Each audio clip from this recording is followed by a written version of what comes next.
Nabisto sa Bataan ang ilang bahay na ginawa umanong small-scale scam hub ng ilang Chinese. Gumagamit pa umano ng satellite internet system ang mga suspect para hindi matrace ang illegal na operasyon. Nakatutok si John Consulta. Mabilis na kinuha ng NBI agents ang cellphone ng unang Chinese na kanilang inabutan sa bahay na ito sa Bataan. Isa-isa ring pinalabas ang iba pang Chino na nagtangkapaan nilang magtago sa mga kabinet.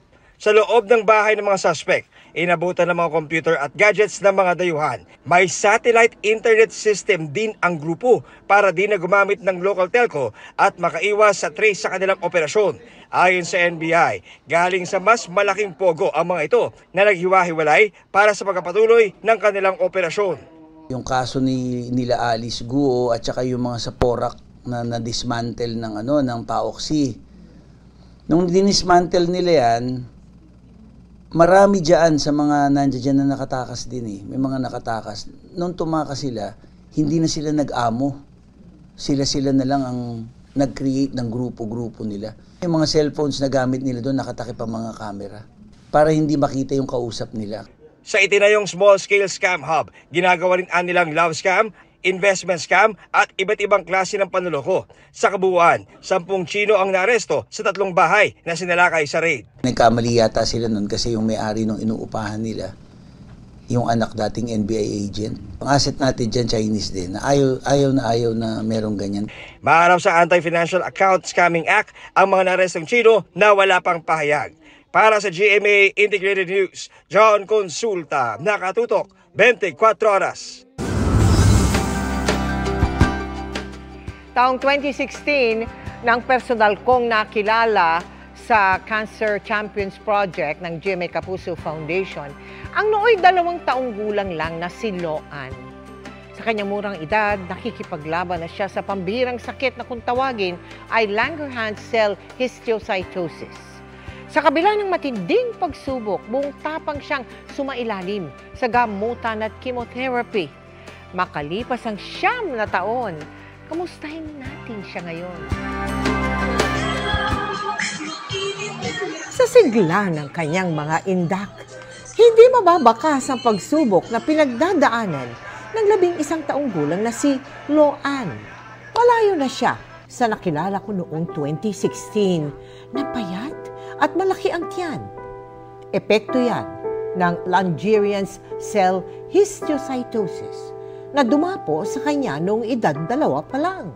LCH po kasi meron kang depekto sa cells sa immune system. Kalat yan sa buong katawan. Pwede siyang single system, pwede din siyang multisystem. Yung ating po pasyente, multisystem po siya. Yung bone marrow niya, nung apektado, mababa yung red cell niya, mababa din yung platelet niya. Tapos yung spleen niya, nung lumaki din yun, naapektuhan yung liver niya. Ipinagamot ng GMA Kapuso Foundation si Loan matapos mapabilang siya sa mga beneficiary ng Kapuso Cancer Champions Program ng GMA Kapuso Foundation noong 2016.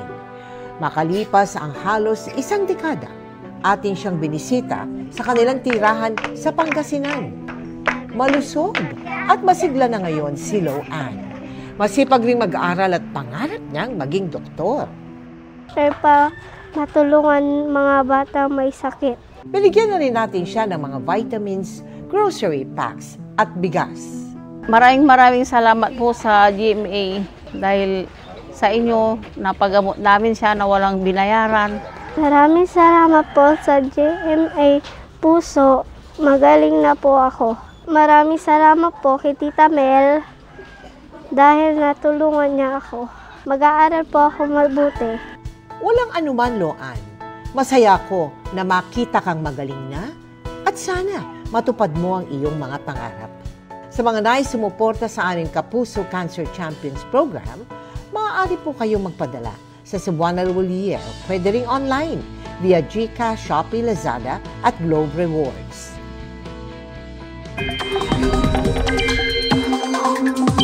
Mga kapuso, patuloy pa rin nakakaapekto ang Intertropical Convergence Zone o ITCZ at easterly sa maraming lugar sa bansa. Sa datos ng Pag-asa, umiiral at magpapaulan ng ITCZ sa Mindanao, Eastern Visayas at Palawan. Ang easterlies o mainit na hangin naman patuloy na umiibig sa Metro Manila at iba pang lugar sa Pilipinas. Dahil diyan, 28 lugar sa bansa ang maaaring makaranas ng 42 hanggang 45 degrees Celsius na heat index. Nasa danger level na po yan dahil sa banta ng init sa kalusugan. Sa linggo naman, 23 lugar nasa 42 hanggang 44 degrees Celsius ang posibleng damang init. Hanggang 42 degrees Celsius din ang maaaring damang init sa Metro Manila ngayong weekend. Base sa datos ng Metro Weather, umaga pa lamang bukas ay uulan na ang Mimaropa, Caraga, Davao Region. Sa hapon, uulan din sa Ilocos Region, Central Visayas at halos buong Mindanao. Sa linggo naman, maghapon uulanin ang malaking bahagi ng Visayas at Mindanao. Inaasahan din ang pag-ulan sa ilang bahagi ng Metro Manila ngayong weekend. Balik kulungan ang dalawang dating magkakosa matapos umano nilang tangayin ang isang nakaparadang motorsiklo sa Maynila. Kung paano sila naaresto sa pagtutok ni Jomer Apresto. Sa unang tingin, aakalain mong nagkasabay lang sa kalsada ang scooter at tricycle na ito sa bahagi ng M. Natividad Street sa Santa Cruz, Maynila noong Miyerkules ng madaling araw. Pero ang dalawang driver pala magkasabwat umano sa pagnanakaw ng scooter na minamaneho ng isa sa kanila. Ayon sa kagawad ng barangay, isang lalaki ang lumapit sa kanila noong Miyerkules ng hapon para magpa-review ng CCTV. Ipinarada niya kasi ito at nang gagamitin na niya noong hapon, wala na ang kanyang scooter. From Bulacan, kumaliwa rito sila sa may Oroqueta. And then, dumiretso pa sila ng palengke. Tsaka sila bumalik rito sa Cavite Street, papuntang Rizal Avenue.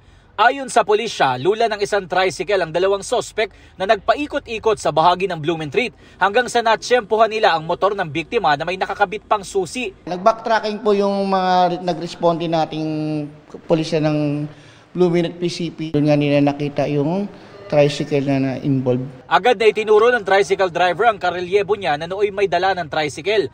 Nahuli ang sospek na siya namang nagturo sa isa pang sospek na tumangay mismo ng scooter. Nabawi sa kanya ang scooter na ibebenta raw sana sa halagang 25,000 pesos. Pero itinanggi yan ng sospek. Concern lang ako sa may-ari kasi kaibigan ko na nakawan din ng motor. Ngayon, tinabi ko lang po yung susi nun. Hindi ko pa ibibenta. Sabi naman ng tricycle driver na umano'y kasabwat niya, nilapitan lang siya ng sospek sa pilahan at inalok na magbenta ng scooter kaya siya sumama dito. Nadamay lang din po talaga dyan, sir. Naghahanap buhay po talaga ako. Napag-alaman ng pulisya na dating magkakosa sa kulungan ng mga sospek na nooy nakulong dahil sa kasong may kinalaman sa ilegal na droga. Naharap ang dalawa sa reklamong paglabag sa RA 10883 o ang New Anti-Carnapping Act of 2016. Para sa GMA Integrated News, Jomer Apresto, nakatutok 24 oras. Tiklo sa Quezon City, ang lalaking tulak umano ng droga sa kanilang subdivision. Ang pag-aresto sa kanya tunghayan sa pagtutok ni John Consulta.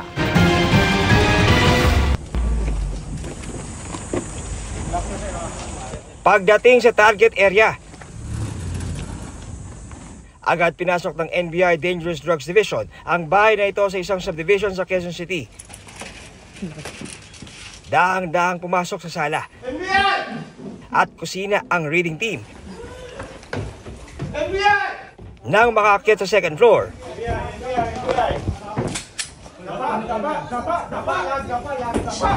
bumungad sa mga operatiba ang mga drug paraphernalia at droga na gagamitin pa lang ng suspect nang buksan ang itim na pouch na nakita sa cabinet ng kanilang target. Nadiskubre ang 3 sachet na may lamang droga. Nakita rin sa loob ng kwarto ang isang electronic weighing scale at mga di pa gamit na sachet. Ayon sa NBI, isang impormante sa subdivision ang naging susi. Kaya nabisto ang matagal na raw na modus ng suspect. According dun sa residents, which was also validated by our surveillance and undercover work, he was the one selling drugs dun sa subdivision. The director dispatched yung team namin to look into the matter. And after undercover work, surveillance, and test by operations, we were able to apply for a search warrant. Sa pag-iimplementa ng search warrant ng mga operatiba, sangkaterbang drug paraphernalias ang nadiskubre sa iba't ibang bahagi ng kwarto ng suspect. Paliwanag naman ng suspect sa mga droga at paraphernalyang nakita. I mean, before, like, a year or more than a year ago, nagbibenta ako. Pero tumigil ako kasi mula nun gumagamit ako pang sarili ko lang. And recently, I've even been trying to stop. We filed charges of violation of Section 11, that's possession of illegal drugs, and then Section 12, which is paraphernalia, and then Section 15, because it was tested positive for use of illegal drugs. Para sa GMA Integrated News, John Consulta, nakatutok 24 oras. Nilinaw ng Justice Department na hindi magbabalik kulungan si dating Senador Laila De Lima kasunod ng desisyon ng Court of Appeals na ideklarang null and void ang desisyon ng mababang hukuman sa kaso niyang drug trafficking. Tingin naman ng isang dating maestrado ng Korte Suprema, mali ang desisyon ng CA. Nakatutok si Darlene Kai. Naghahanda si dating Senadora Laila De Lima sa mga susunod niyang hakbang matapos ipawalang bisa ng Court of Appeals ang pagpapawalang sala sa kanya ng Muntinlupa Regional Trial Court sa kasong may kinalaman sa droga. Naninindigan si De Lima may basihan ang pagkakaakwit sa kanya. Parang ang sinasabi lang is that hindi masyadong maganda o tama o kulang-kulang yung pagkakasulat ng respondent judge. So hindi naman sinasabi na mali yung pag-acquit sa akin. Kasi naman talagang may dahilan, may basehan yung pag-acquit sa akin. Inakwit si De Lima sa kaso noong taong 2023 matapos bawi ng testigong si dating Bureau of Corrections OIC Rafael Ragos ang kanyang testimonya na nagdala siya ng pera sa bahay ni De Lima mula sa kalakaran ng droga sa Bilibid. Sinabi lang daw niya ito dahil natakot siya. Pero ang desisyon, inakyat ng Office of the Solicitor General sa Court of Appeals. At sa desisyon ngayon ng CA 8th Division, iniutos na ibalik ang kaso sa Muntinlupa RTC. Sabi ng CA, bigo raw ang korte na sabihin kung alin sa mga pahayag ni Ragos ang binawi, kung ano ang epekto ng mga binawing pahayag, at kung anong bahagi ng krimen ang hindi napatunayan. Parang masyado yung form lang over substance. Opo. Ang pinaka-importante yung substantive finding na hindi na-prove yung aking guilt. Okay. Diba? Hindi yung kung ano yung forma ng desisyon. Sa paliwanag ni Department of Justice spokesperson Miko Clavano, hindi binabaliktad ng CA ang pagpapawalang sala kay De Lima. Ang pinagpapaliwanag daw ay ang RTC judge na nagbaba ng hatol. Ang magiging party po dyan ay ang judge na sinasabing lumabag po sa kanyang jurisdiction. Hindi po ang merits ng case ng RTC ang pinapag-usapan sa Court of Appeals. Kumbaga, ang tanong lang po doon ay whether or not may grave abuse of discretion ang judge sa pag-issue. Ngayon po, sa aking pagbasa ng Court of Appeals decision, mukha namang clarification din po ang gusto nila. Binatikos ni retired Supreme Court Associate Justice Carpio ang desisyon ng Court of Appeals. I think mali yung CA na saying na the decision is void for failure to comply with the Constitution. Hindi naman require ng Constitution na napakaganda yung ponensya mo, yung decision mo. Okay. Madami naman dyan mga decision na very fair lang, no?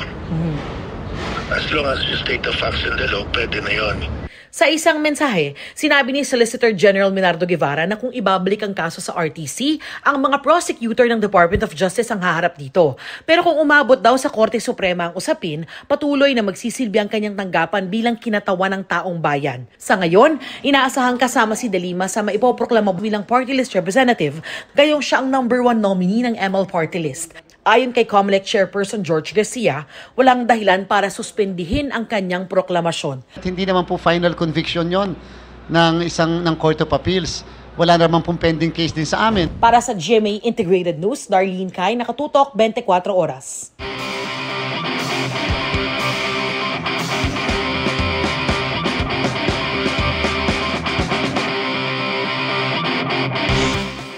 Payo ng mga doktor, ugaliin ang pag-inom ng gamot sa tamang oras at araw. Kaya naman, para matulungan ang kanilang mga lolo at lola na di makaligtaan ng maintenance, isang automated medicine box na may sariling mobile app ang dinevelop ng ilang senior high students. Tara, let's change the game! Sa mga mild na sakit tulad ng trangkaso, 1 o 2 uri ng gamot ang pwedeng inumin para ma-manage ang sintomas. Pero mas dadami ang bilang niyan sa mga inoperahan. May malubhang sakit tulad ng cancer o mga nangangailangan ng maintenance medicine. Para mas mabilis tayong gumaling sa sakit, napakahalagang mainom natin ang tamang dose ng gamot sa tamang oras. Kaya para iwas limot, may solusyon sina Paulo, Veronica, Alyssa at Marcel, STEM Senior High students ng Kolehiyo de San Juan de Letran, Manila. Bumuo sila ng prototype ng isang automated IoT-driven medicine box para ma-organize at mag-dispense ng gamot sa tamang oras. Meet the DoseRx Medivans. Both of us were thinking of a solution kung paano matutulungan yung grandparents po namin na mag-take ng medication lalo na malayo po sila sa amin. Mag-isa lang po siya doon, so we thought of DoseRx Medivans. So kami yung nagsaset ng mga medication. Nalalaman din namin if nag-take ba talaga sila ng medication or not. Ang medicine compartments, nilagyan ng built-in infrared sensors para matrack kung may laman pa. May maliit na LCD screen din sa harap kung saan makikita ang susunod na dose ng gamot. Yung essentials po, so basically dito po yung date and time, name po ng user, and yung schedule. Pero ni-level up pa nila yan sa pagbuo ng sarili nitong mobile app na konektado sa tinawag na Internet of Things. Una natin gagawin, kukonek natin itong device dito sa Wi-Fi sa area. Immediately, may lalabas na information dito. Pagkapasok natin, ito yung profile. Ito na yung main feature niya, which is the add schedule feature. Dadagdag natin dito yung medicine na kailangan natin i-take. Magsiset tayo ng oras. Yung medicine natin, lalagay natin, kumare, maintenance medicine. Intervals, 12 hours, twice a day. Click lang natin yung set reminder and the schedule is there. Tapos, mag-a-update agad ng information dito sa screen. There you go. 12:30, it's time to take your medicine. So, nakikita natin, nararamdaman ko, nagva-vibrate itong phone at may notification na rin sa screen. Dito naman sa device, tumutunog siya. Yan o. Ang innovation ng grupo, nagwagi ng 5th place sa nagdaang Packet Hacks. Isang hackathon competition. At most innovative award sa Development Academy of the Philippines. The project itself ay hindi naman a part of any academic requirements sa school. So very proud ang buong kolehiyo sa kanilang mga naging achievements.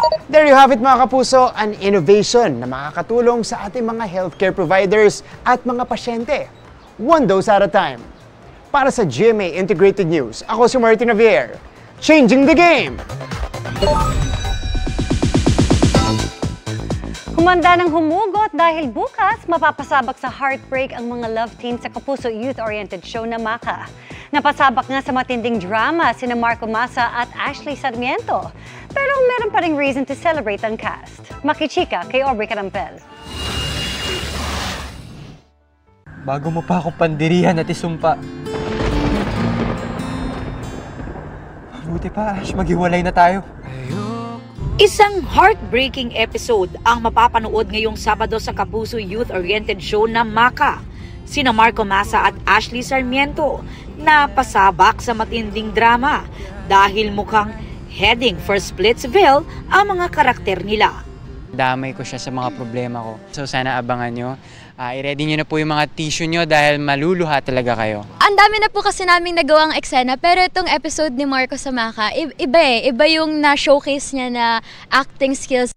Pero in real life, wala naman daw masyadong dapat ipag-alala ang Ashko fans. Basta po ang masabi ko guys, huwag kayong masyadong masaktan mga Ashko fans kasi malayo yun sa katotohanan. At kung may hindi raw happy ang ending, may namumuo namang new beginnings sa iba pang Maka love teams. Diba, Zeph and Sean? Sabi nga 'di ba po nila minsan pag merong nagsisimula may nagtatapos. Medyo may konting nagtapos. So feeling ko may nagsisimula din ganon. Relatively new pa rin talaga kami as love team. And thankful po ako na talaga si Zeph po na talaga na partner sa akin kasi tinutulungan niya ako sa acting kasi bago pa lang din po talaga ako. And magaling po kasi talaga tong partner ko. Aba, hindi rin daw pahuhuli sina Sean at Shanti. Bakit anong Shanti? Anong meron? Shanti, may pagtatapat sa'yo nga si Shan! Bakit? Sa susunod raw na episodes, may house reveal si Shan sa Maka Barkada at dito may magkaka-developan na. Yung character ko kasi dun sa show, parang nakilala siya sa someone na simple, gano'n. Nag-drive ako ng jeep, mga gano'n. Tapos, gano'n lang, nag-crew ako dun sa cafe ni Shan. Tapos, ayun, biglang may rest house pala ako. Dito po parang may establish na may gusto pala siya sa akin. Sabi, masyado ka naman. Pinaghintay ko po siya for 5 years kasi best friend po yung tingin ko sa kanya. So sorry. Pogi ka pa rin. Habang sina Livy at JC magle-level up din. Very slow burn yung relationship namin sa Maka kasi we started up as friends, like besties talaga. Sa episode daw this Saturday, hindi nakasama sa Maka Barkada outing si JC. Dahil si John, kinailangan daw dumalo sa kanyang senior high graduation sa Cebu. Happy raw siya dahil very supportive din ang kanyang Maka family. Super happy po talaga and thankful kasi alam niyo naman na hindi madali yung proseso na nag-aaral habang nag-work din. Aubrey Carampel, updated sa Showbiz Happening.